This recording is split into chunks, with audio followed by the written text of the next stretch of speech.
Claim करते क्यों है यस, कि कश्मीर हमारा है? ये हम क्लेम नहीं करते, ये खुद कश्मीर भी क्लेम करता है, बेशक ये दो तरफा कश्मीर मोहब्बत के है, लोग भी क्लेम करते हैं। बिल्कुल ऐसे। सो ये उनका एक नेचुरल क्लेम है, और इस क्लेम को उनका एक पॉलिटिकल आप कह लें क्लेम है, वो भी है, उसको कोई आप कह लें कि रोक नहीं सकता। और कहते हैं जमहूरी हक है कि आवाम हर जिसके बंदे का साथ एक होना जाना चाहिए। Democratic right. अच्छा, एक हाँ, बात। दूसरा पहलू जौन सा वो ये है सही, कि हम ये बात कहते हैं कि ये ऐसा क्यों है, हम कोई उसके ऊपर कोई चढ़ नहीं दौड़े हुए हैं।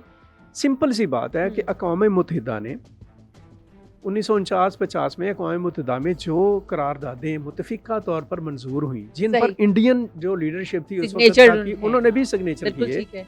वो ये हैं कि पाकिस्तान और इंडिया के ज़ेरे इंतज़ाम जो कश्मीर के इलाके हैं, वहाँ पर एक फ्रेंडली माहौल पैदा किया जाए, और लोगों को जो कश्मीरी हैं उनको हक दिया जाए कि वो अपना जो सियासी मुस्तकबिल है उसको तय खुद करें तय उसको। करें। बिल्कुल ठीक है, तो बिल्कुल पाकिस्तान कहता है कि आप तय कर लें। अब इंडिया ने जो बड़ा इलाका उसका हड़प किया हुआ है, वो उसके ऊपर वो हालात पैदा नहीं होने दे रहा। नहीं होने दे रहा। तो हम तो इसमें भी ये कह रहे हैं कि कश्मीरी जो कहते हैं हम उसको एक्सेप्ट करने के लिए तैयार हैं। उनको मौका तो अब दीजिए। मौका तो देना। हाँ, असल it's बात यह very है कि आप उनको जो बेसिक राइट है, एक उनका उससे बुनियादी महरूम सियासी करेंगे हक तो, है, हाँ। उससे आपने जबरन महरूम किया। बिल्कुल सही कहा।